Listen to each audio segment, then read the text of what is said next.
You know him from The Simpsons. You know him from Spinal Tap. And you probably don't even know you know him from a lot of other things. His voice is on everything. Harry Shearer, good morning. Good morning, guys. Hey. How are you? Good, Doing Harry. great. How about you? I'm all right. Yeah. Awesome. You working as hard as you always have been, or Yeah, sure am. Of all the things you've done, I mean, you're responsible for some of the funniest things ever put on film, and I'm not saying that to kiss up, but I mean, you look at a thing like Spinal Tap and something like The Simpsons, and I say, find me something funnier. Have you ever done a project and thought, I don't know how I'm going to top this. This was really about as good as I can get. Well, I mean, I think we all felt that when we did Spinal Tap, because it was something that when you think something up and sort of carry it with you and around to every office in Hollywood and have everybody just look at you like you're crazy, and 4 years later you're proved right.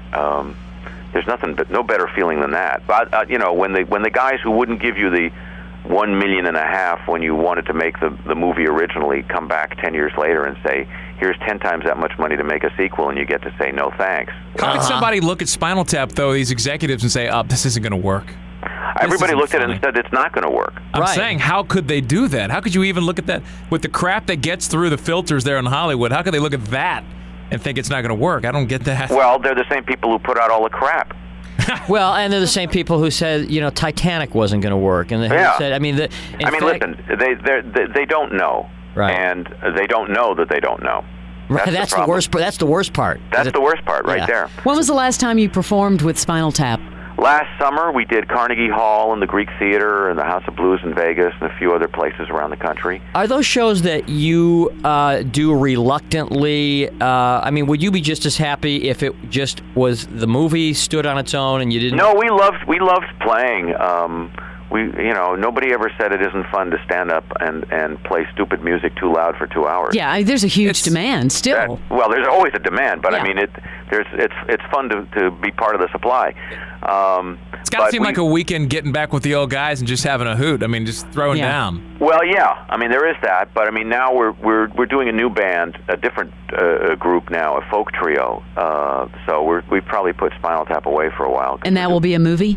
Yeah, Christopher Guest's next movie is about a reunion of old folk singers, and our group is one of the groups that participates in this reunion concert at Carnegie Hall. Was that based on anything that you've done? Because that sounds kind of familiar. Well, we did this group on Saturday Night Live. That's what I thought. Right. Yeah, and that's where kind of they started. Although for legal purposes they started before we went to Saturday Night Live, but. That's the first time you saw them, and then we've done them.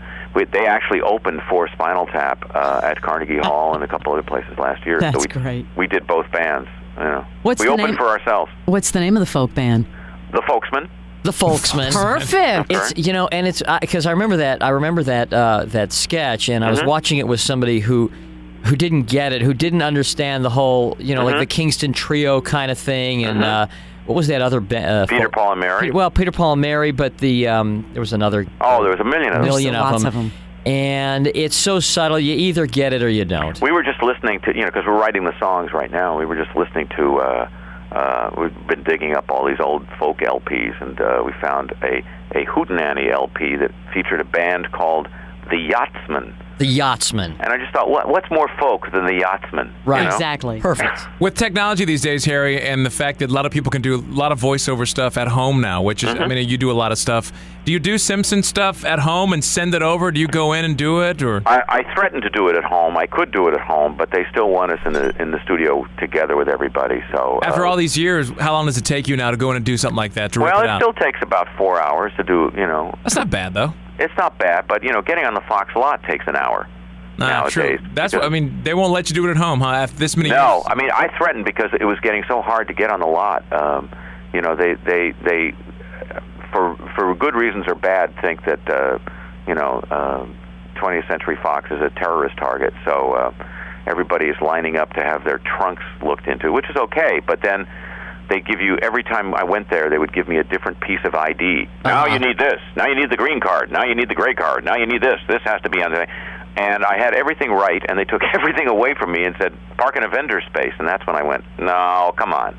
I'm not parking in a vendor space that's 15-minute limit to do it. 4 hours of work. Thank you. Yeah, Burns and Smithers would like to work from the house. Well, yes, they would.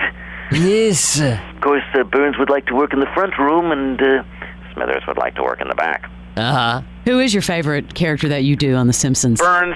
Yeah. Burns, Hands down. Monty. He's a bad boss. Reminds me of a lot of people I know. Probably reminds you of people you know. Oh, absolutely. What's the next project you have coming up? I know you do some writing and stuff, too. Yeah, talk about Teddy Bear's Picnic. I just finished a movie which I wrote and directed, which is opening March 29th in L.A. and New York, and then opening nationwide shortly thereafter. It's called Teddy Bear's Picnic. It's a comedy about a group of the richest, most powerful white men in America who have this secret retreat every summer where they run around like college sophomores on a big budget, and what happens when that secrecy is threatened. And it's based on a real place. This really goes on. Henry Kissinger goes there every year, runs around naked and pees on redwood trees. Now, I've heard... Don't you feel better? Executives do a lot of things that we'd be surprised. I mean, those things No kidding. Yeah, but I mean, those... it's kind of like those self-help things and, retreats and... Well, this is more self-medication than self-help because they get stinking drunk among their other activities. But yeah, it's just very, very bizarre what they do in private, these guys. Who else in the movie with you?